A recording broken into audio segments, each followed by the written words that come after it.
Fala aí galera, Hayashi aqui usando para vocês mais um vídeo gameplay comentado. E o vídeo de hoje é o início de uma nova série aqui no meu canal, uma série de versus, exatamente. Acredito que seja bem autoexplicativa, né, o título e como ela deve funcionar. Canais gringos fazem com muita frequência esse tipo de vídeo, canais como Watch Mode ou Silent Bet, talvez vocês conheçam, fazem séries de versus. E eu quis então trazer aqui pro meu canal e fazer a minha própria versão, dar o meu próprio toque na parada. E já vamos começar com nada mais nada menos do que Infinity Ward versus Treyarch, né? As duas principais desenvolvedoras da franquia Call of Duty frente a frente para ver qual é a melhor atualmente. A série vai funcionar da seguinte forma: nós teremos 5 tópicos específicos aqui, 5 assuntos, dos quais eu vou estar comparando as produtoras, né? E aí no final eu dou meu veredito falando qual que eu considero a melhor naquele aspecto. Ou seja, a produtora que conseguir 3 pontos primeiro, vencer em 3 tópicos primeiro, vence a disputa também, certo? Lembrando que aqui não vou englobar apenas a minha opinião em cima do assunto, existe toda uma pesquisa por trás, em fóruns, comunidades e etc, uma pesquisa online, né, com o que a comunidade em geral pensa também a respeito, o feedback que eu vejo por aí, ok? Então eu espero que vocês curtam e também curtam o formato. Não esperem esse tipo de vídeo com muita frequência, porque é um tipo de vídeo que dá muito trabalho para produzir. Inclusive, se você gostar, eu peço que você deixe a sua avaliação para valorizar aqui o meu trabalho, beleza? Então, sem mais delongas, vamos começar.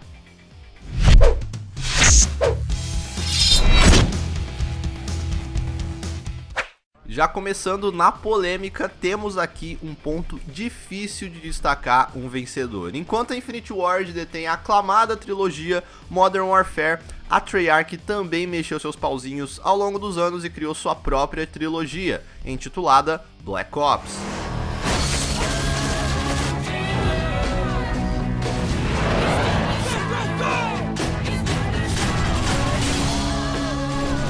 Mas se a gente vai comparar por completo as duas empresas, não podemos deixar de levar em conta os seus outros trabalhos, perdendo em notas apenas para os seus futuros sucessores Modern Warfare 1 e Modern Warfare 2, os dois primeiros CODs existentes, e que foram desenvolvidos pela Infinity Ward, foram muito aclamados pela crítica por justamente possuírem uma campanha extraordinária e que trazia ao gênero de FPS uma experiência nova e mais profunda. Lançados respectivamente em 2003 e 2005, com um nível de ação muito intenso, variedade nas missões, histórias paralelas e simultâneas, além de ambientações cinemáticas, os dois jogos conquistaram a crítica e os fãs, desbancando inclusive o bicho-papão da época, Medal of Honor.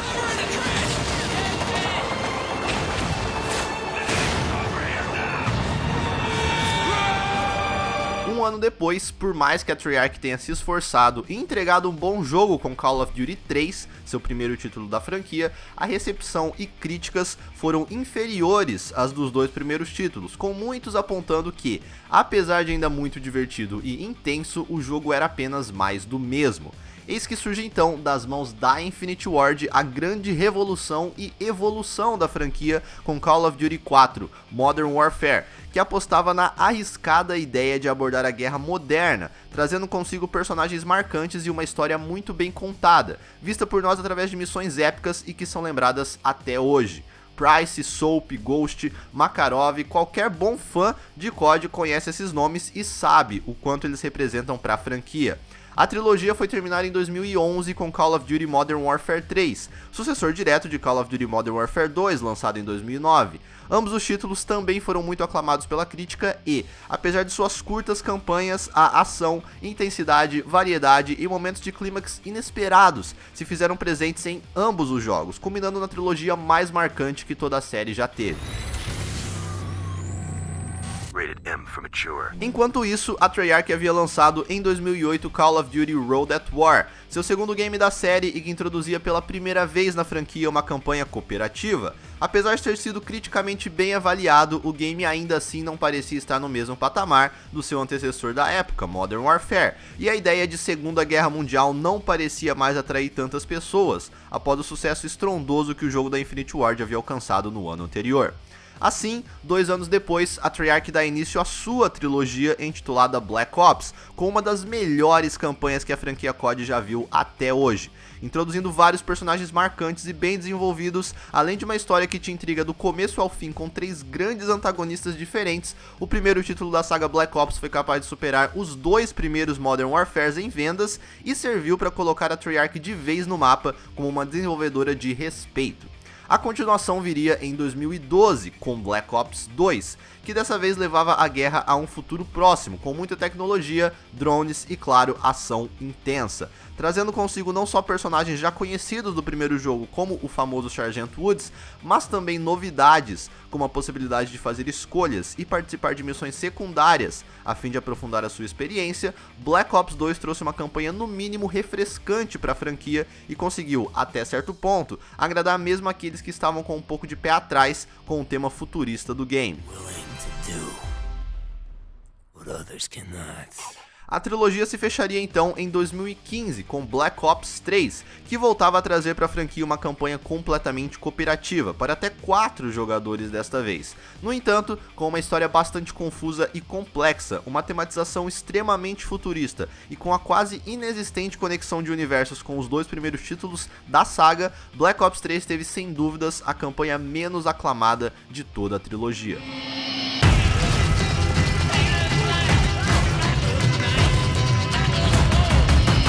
Em 2013 e em 2016, a Infinite Ward ainda teve 2 novos títulos lançados intitulados Ghosts e Infinite Warfare, respectivamente. O primeiro é considerado por muitos o pior jogo da franquia e sua campanha é vista como mediana pelos fãs e pela crítica especializada. Já Infinite Warfare, que possui a abordagem mais futurista que toda a série já teve, conseguiu entregar uma campanha sólida e bem construída, com elementos de jogabilidade únicos e uma ambientação que poucos jogos na indústria conseguiram alcançar.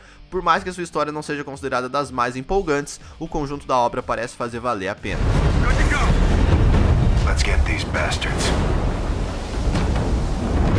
Em resumo, ambas as empresas já se mostraram capazes de entregar campanhas de extrema qualidade, seja na hora de montar boas histórias com personagens cativantes e inesquecíveis, ou na hora de apresentar momentos de jogabilidade variada, sempre com muita freneticidade e fluidez. Mas, levando em conta tudo que a trilogia Modern Warfare representou e também os outros grandes trabalhos que a Infinite Ward conseguiu realizar no início da franquia para mostrá-la ao mundo, esse round não poderia ir para ninguém além deles.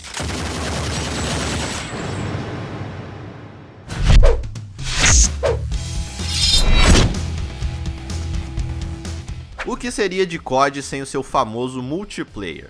Provavelmente não muito, então temos aqui um dos tópicos mais importantes a serem discutidos. Por mais que os 3 primeiros CODs tenham tido um multiplayer já interessante para sua época, foi com o lançamento de Call of Duty 4 Modern Warfare que a franquia mostrou todo o seu potencial online, em 2007. Com a introdução dos killstreaks, dos variados perks e também um grande arsenal de armas modernas, a franquia explodiu em vendas e montou o que seria a base do multiplayer mais jogado do mundo por anos e anos consecutivos.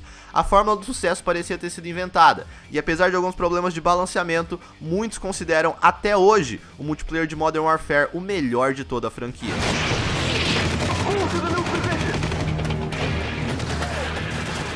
2 anos depois, com Modern Warfare 2, a Infinite Ward expandiu tudo o que havia criado no seu título anterior e deixou a variedade ainda maior, com novos killstreaks, attachments para as armas e muito mais. No entanto, com a introdução de mais opções e de novas features, começavam a aparecer os problemas maiores de balanceamento. A introdução do sistema de Death Streaks, que recompensa jogadores que morriam muito em sequência, não agradou a comunidade e a falta de equilíbrio de alguns perks e armas também se fez nítida durante a vida útil do jogo, tornando o Modern Warfare 2 um dos CODs mais desbalanceados que já tivemos. Ainda assim, esse é o jogo favorito de muita gente, já que apesar de tudo, a diversão proporcionada por utilizar um Chopper Gunner ou simplesmente jogar um Predator Missile na cabeça dos seus adversários era muito maior do que qualquer problema de desequilíbrio.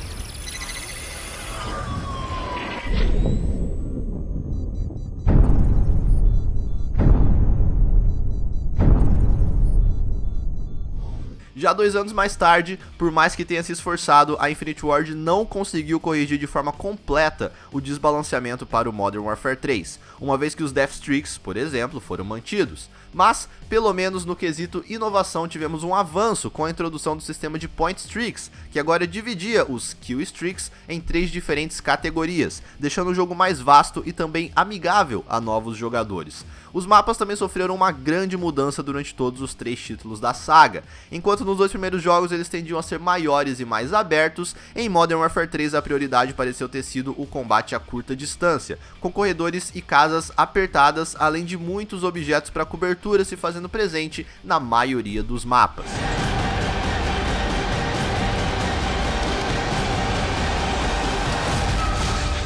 No final das contas, a trilogia Modern Warfare, apesar de alguns altos e baixos, conseguiu sempre entregar uma experiência multiplayer bem sólida e que divertiu milhões de pessoas por muito tempo. Mas em 2013 viria Call of Duty Ghosts, que é visto com maus olhos por grande parte dos fãs. A desnecessária complexidade adicionada ao sistema de perks, os mapas gigantescos e mal projetados, além do alto dano das armas, fez com que o título fosse massacrado pelos jogadores, que sentiram que a Infinity Ward havia perdido completamente a mão com esse jogo.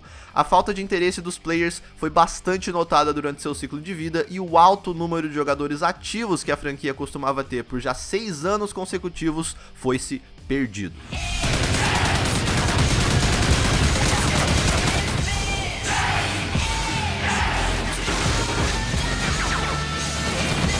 A Infinity Ward tinha então a dura tarefa de reconquistar a confiança dos fãs com Call of Duty Infinite Warfare, jogo lançado recentemente e o primeiro da franquia que eles tiveram 3 anos para desenvolver. E apesar de ainda ser muito cedo pra gente apontar todos os aspectos bons e ruins que o jogo conseguiu oferecer, a impressão inicial é que, por mais que o multiplayer pareça superior ao de Call of Duty Ghosts em muitos sentidos, ainda não foi o suficiente para recuperar as glórias da época da trilogia Modern Warfare.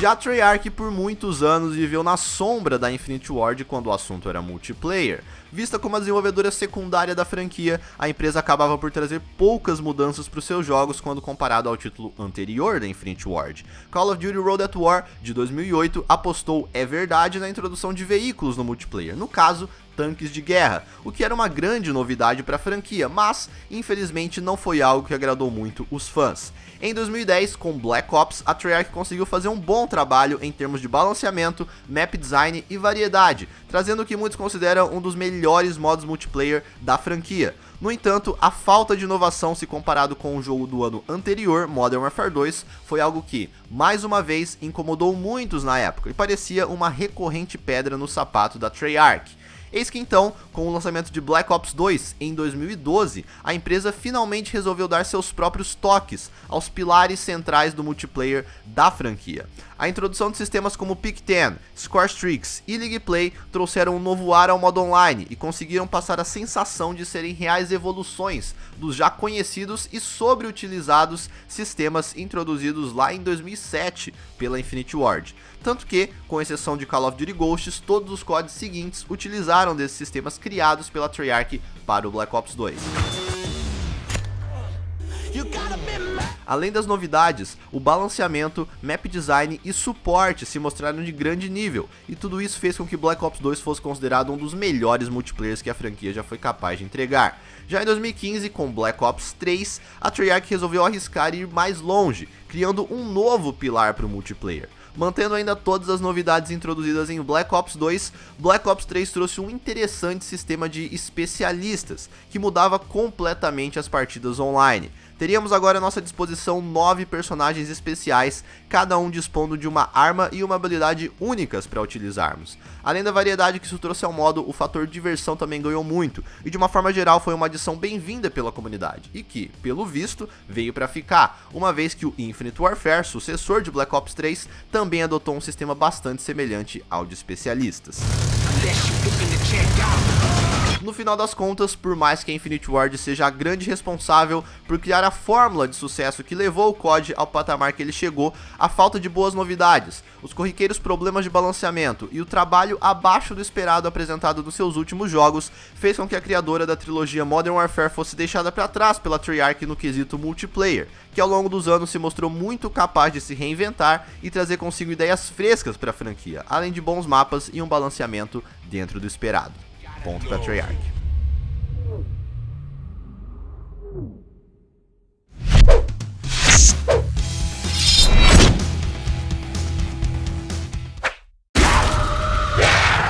Co-op. Um componente mais que essencial em muitos jogos, e COD não demorou muito para perceber isso. Tendo um modo co-op desde 2008, a franquia descobriu aqui um interessante mundo para atrair novos jogadores e até mesmo mais dinheiro. Call of Duty World at War foi o primeiro jogo da franquia não só a ter uma campanha cooperativa, como também a ter um modo cooperativo exclusivo, chamado Nazi Zombies. Os jogadores só poderiam ter acesso ao modo após zerarem a campanha principal, e ele basicamente consistia em sobreviver o máximo possível contra hordas infinitas e cada vez maiores de zumbis, em um pequeno e abandonado bunker com a ajuda apenas de algumas armas e granadas. Por mais simplório que o modo era, ele se mostrou extremamente divertido e um inesperado sucesso dentre os fãs. A cada nova DLC lançada para o jogo, um novo mapa de zombies era criado e o sucesso do modo só aumentava. Com isso, obviamente, a Treyarch não poderia deixá-lo de lado para o seu próximo jogo. Então, em Black Ops, nós tivemos a volta do modo Zombies, só que dessa vez muito maior. Além de recebermos 2 mapas logo de cara, eles eram consideravelmente maiores que os mapas de World at War, e as mecânicas do jogo, como a de Perks, por exemplo, se aprofundaram ainda mais. A chegada das DLCs trouxe ainda a introdução de easter eggs ao modo, que não só eram desafiadores de se completar, mas também ajudavam a entender a história de fundo do modo, que começou a ser criada em conjunto com a comunidade lá ainda na época do World at War. O sucesso do modo foi tão grande que a quarta e última DLC de Black Ops foi exclusivamente de zombies, trazendo os 4 mapas de World at War totalmente remasterizados e um mapa novo, que se passava na Lua.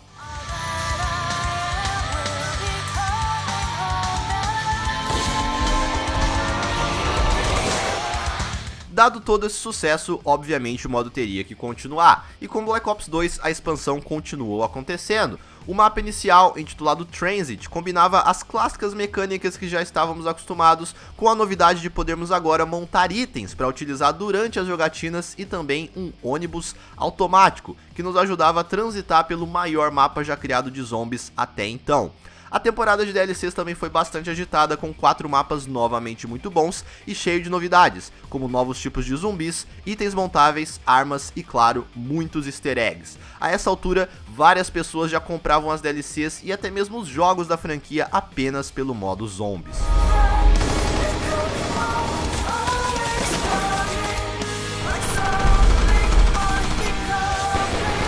Eis que então, em 2015, temos o lançamento de Black Ops 3 e o seu modo Zombies, que novamente se mantém fiel às suas origens e mecânicas já conhecidas, mas também não peca ao introduzir novidades como o sistema de chicletes, a personalização de armas e um foco maior na misteriosa e complexa história do modo. O mapa de lançamento Shadows of Evil nos leva para uma cidade baseada em uma Chicago dos anos 40, com um elenco de famosos atores interpretando os 4 personagens jogáveis, algo que nesse ponto até já havia se tornado comum.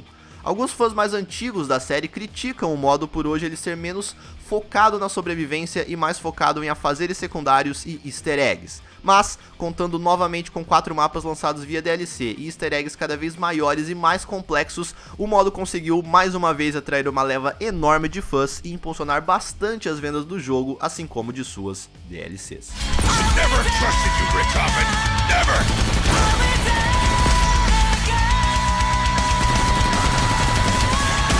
Por outro lado, a Infinity Ward introduziu um modo cooperativo pela primeira vez em 2009 no Modern Warfare 2 com o Spec Ops. Ele consistia basicamente em missões que você poderia fazer em dupla com outra pessoa. bastante semelhantes às que já encontramos na campanha principal do jogo inclusive. No Modern Warfare 2 tínhamos um total de 23 missões diferentes no modo, que vão progredindo sua dificuldade gradualmente conforme você vai avançando. Na época, o Spec Ops foi considerado uma boa adição ao jogo, trazendo certamente algumas horas extras de diversão e dessa vez ao lado de um amigo. Por mais que as missões fossem bastante lineares e não houvesse muita liberdade de personalização, o modo era interessante e foi bem aceito pelos fãs. Devido à boa recepção dos jogadores, a Infinity Ward resolve então retornar com o Spec Ops em Modern Warfare 3. Trazendo um total de 16 missões, o sistema como um todo era bastante semelhante ao já presente em Modern Warfare 2 e, mais uma vez, servia para adicionar algumas horas extras de diversão. Porém, com o sucesso que Road at War e Black Ops haviam atingido com o modo Zombies nos anos anteriores, a Infinity Ward resolveu também trazer para o Modern Warfare 3 o seu próprio modo de sobrevivência, chamado simplesmente de Survival Mode. Nesse modo não batalhávamos contra ondas de zumbis, mas sim contra ondas de exércitos humanos, que usavam até helicópteros e roupas especiais para nos vencer. Dentro do modo podíamos comprar novas armas, killstreaks, perks e equipamentos para sobreviver por mais tempo. Porém, apesar de também divertido, o modo parecia enjoar rapidamente, até porque os mapas dos quais jogávamos eram os mesmos mapas presentes no modo multiplayer do game.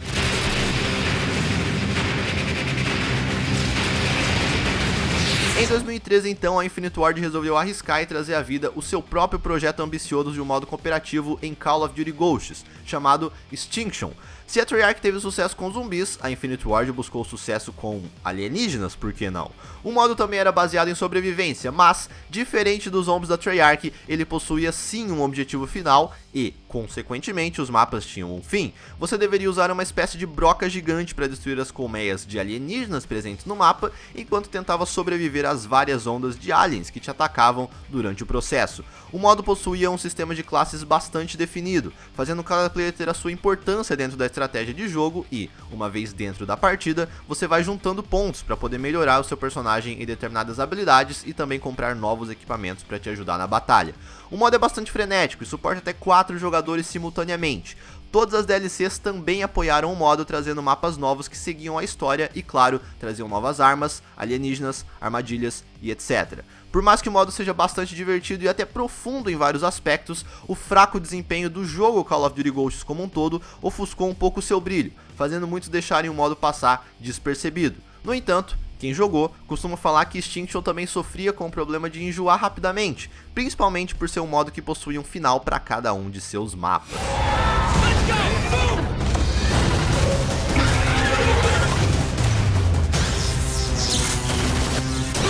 Sendo assim, a Infinity Ward decidiu então, com Call of Duty Infinite Warfare, lançar a sua própria versão dos zombies. Trazendo consigo várias mecânicas parecidas com o modo de sucesso da Treyarch, eles apresentaram o mapa Zombies in Spaceland, que se passava em um parque de diversões dos anos 80, bastante colorido e infestado de zumbis.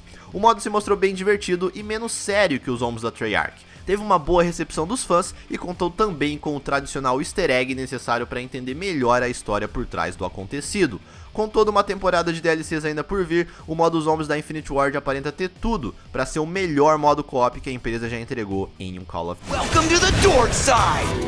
Normally I'd say fight me, but let's not do that. No final das contas, nessa categoria realmente é difícil não dar o título pra Treyarch. Eles não só foram os pioneiros do modo co-op na franquia, mas também conseguiram criar, de forma inesperada, um modo de sobrevivência contra zumbis que hoje parece ter se tornado uma marca registrada de Call of Duty, independentemente de quem esteja por trás no desenvolvimento.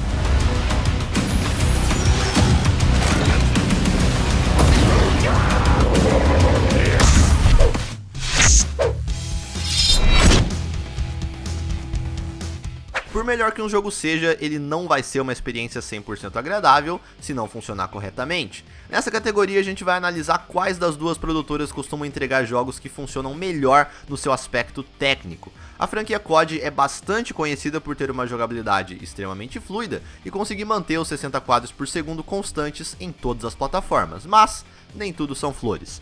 Começando pela Treyarch e levando em conta os títulos mais recentes, nós veremos que já desde o Black Ops 1 esse não é um dos pontos mais fortes da produtora.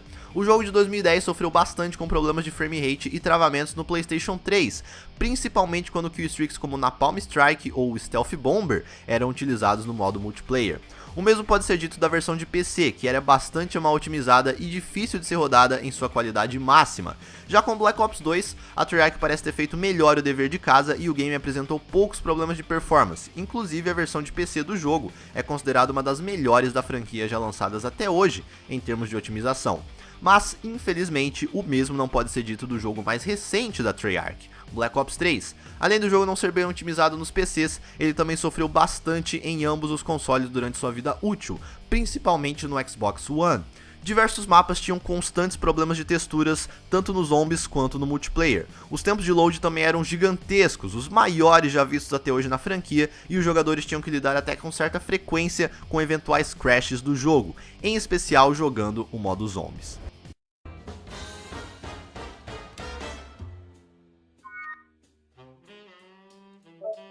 A Infinite Ward, por sua vez, também teve vários momentos de altos e baixos quando o assunto é performance. Dominando a engine e o código do jogo desde o início, o time original da Infinite Ward, antes da separação pós-briga com a Activision em 2009, parecia sempre conseguir entregar jogos bastante sólidos quando o assunto era performance, tanto nos consoles quanto nos PCs.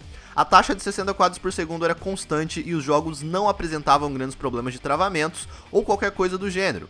Esse padrão se manteve de certa forma para o Modern Warfare 3, porém, com a chegada da nova geração de consoles e a reformulação quase completa da equipe, a Infinite Ward enfrentou sérios problemas para fazer com que Call of Duty Ghosts de 2013 ficasse bem otimizado. Com destaque principalmente para a versão de PC, o jogo sofria bastante com problemas de frame rate, inclusive nos consoles de nova geração, em especial no PlayStation 4. No entanto, tendo então 3 anos para trabalhar no seu novo jogo, Infinite Warfare, a IW parece ter conseguido aproveitar ao máximo o poder dos consoles de nova geração e fez um dos códigos com os menus e tempos de loading mais rápidos de todos. Usando de uma tecnologia que carrega os mapas enquanto você ainda está no menu pré-partida, os tempos entre menu e jogo e menu diminuíram em torno de 80% se comparados com o seu antecessor Black Ops 3. Ainda assim, a versão de PC de Infinite Warfare sofre com problemas de desempenho, estando longe de ser bem otimizada como os antigos Modern Warfares eram para os PCs. No final das contas, apesar de ser uma categoria que ambas as empresas deram seus vacilos, em especial com a comunidade de PC, a Infinite Ward, pelo conjunto da obra e o excelente trabalho que apresentou nas versões de consoles de Infinite Warfare, leva esse round. Fazer com que o jogo tenha belos gráficos, menus fluidos, 60 quadros por segundo cravados e não te deixe entediado esperando a partida começar, não é uma tarefa fácil para os dias atuais.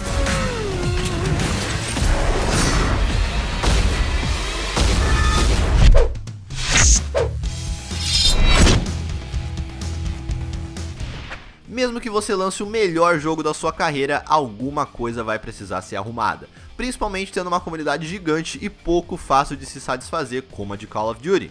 Dar o devido suporte para os seus jogos é algo obrigatório para as produtoras de jogos, e tanto Treyarch como Infinite Ward sabem muito bem disso. Desde que COD explodiu de jogadores em 2007 com Modern Warfare e o modo online se tornou o ponto forte da franquia, que balanceamento é uma questão chave para manter o jogo saudável. Por mais que as produtoras se esforcem, é praticamente impossível lançar um jogo 100% balanceado, a Infinite Ward que o diga, e ela sentiu na pele, principalmente a partir do Modern Warfare 2, o quanto alguns desbalanceios podem ser uma dor de cabeça. Por mais divertida e revolucionária que a trilogia Modern Warfare seja, ela sofreu bastante nesse quesito. Tanto Modern Warfare 2 quanto Modern Warfare 3 acabaram vítimas de uma Infinite Ward à beira do colapso. Devido à grande briga com a Activision por dinheiro, grande parte do time original da IW que desenvolveu o Modern Warfare e o Modern Warfare 2 se desfez. Isso tudo durante a vida útil do Modern Warfare 2. Assim sendo, a produtora não conseguiu dar o devido suporte que o game precisava e muitas coisas desbalanceadas nunca foram corrigidas. No last stand.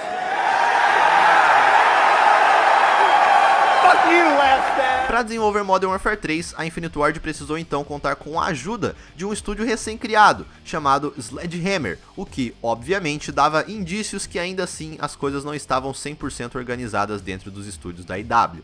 Isso se mostrou nítido mais uma vez durante o tempo de vida útil do MW3, já que novamente o jogo contava com problemas grandes de balanceamento que nunca foram resolvidos por completo. Além disso, o cenário competitivo do jogo perdeu muita força mundialmente, uma vez que a produtora também não pareceu ter interesse ou tempo em desenvolver esse lado do game, deixando muitos times e jogadores profissionais desapontados, fazendo inclusive com que o jogo saísse do circuito profissional da MLG.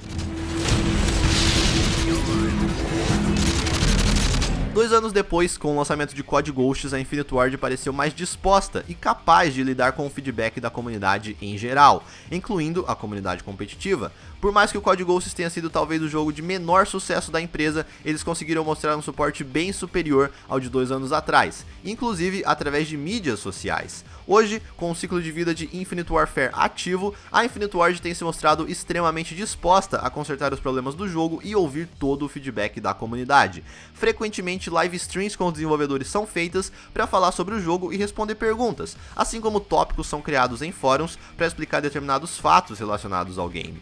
Mais do que nunca, eles têm mostrado comprometimento em dar suporte ao jogo e isso é, claro, muito bom. We get a lot of feedback across social media, forums, everywhere. It's been really cool to see everything from beta up till now, the requests. Com relação a Treyarch, eles têm a vantagem de nunca terem sofrido qualquer grande problema interno, pelo menos que tenha se tornado público. Mantendo uma equipe bastante competente e dedicada por vários anos seguidos, a Treyarch parece sempre ter sido um bom exemplo quando o assunto é suporte. Desde a criação do modo Zombies, lá no World at War, que levou a constante interação com a comunidade para montar a até então inexistente história de fundo do modo, até as recorrentes reclamações de balanceamento do multiplayer, a Treyarch mostrou que era capaz de manter um bom balanço entre um jogo equilibrado e uma comunidade menos insatisfeita. Em 2010, com COD Black Ops, ela sofreu talvez o maior problema de desbalanceamento dos seus jogos, com a constante reclamação das pessoas para com o perk Ghost e algumas armas específicas também.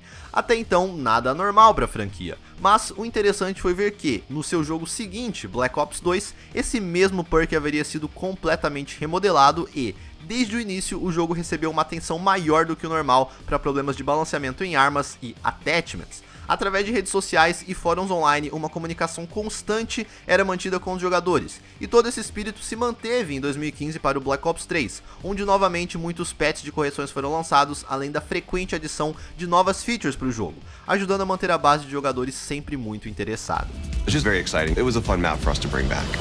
Resumindo, acredito que não existe outra conclusão senão a de que a Treyarch merece a vitória nesse quesito. Desde seus primeiros jogos, a produtora percebeu o quão importante era manter uma boa comunicação com seus jogadores e evoluiu isso a cada novo jogo. A Infinite Ward, infelizmente, sofreu muito nessa área devido à separação que houve na equipe em 2009. No entanto, com o recente Infinite Warfare e a reestruturação do estúdio, eles parecem ter melhorado muito nesse aspecto e quem sabe, daqui a alguns anos não sejam a nova referência da franquia nesse sentido.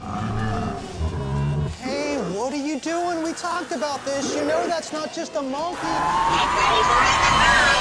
Bom, então é isso. Como vocês puderam ver, a Treyarch levou a melhor nesse nosso primeiro duelo de versus aqui do canal. 3-2 para eles. Não sei se vocês concordam com todos os pontos destacados no vídeo, mas é para isso que serve o campo de comentários. Deixem a opinião de vocês, sempre de forma respeitosa, seja para comigo, seja para com as outras pessoas que estão comentando também e deixando as opiniões delas. E eu quero também pedir para que vocês deixem sugestões de próximos versus que podem ser feitos aqui no canal. Quais coisas vocês gostariam que fossem comparadas num futuro próximo. Então é isso, se você curtiu, por favor, não esquece de deixar o seu like e, se possível, o seu favorito. Deu muito trabalho produzir esse vídeo e eu vou ficando por aqui. Um abraço a todos, fiquem com Deus e até mais.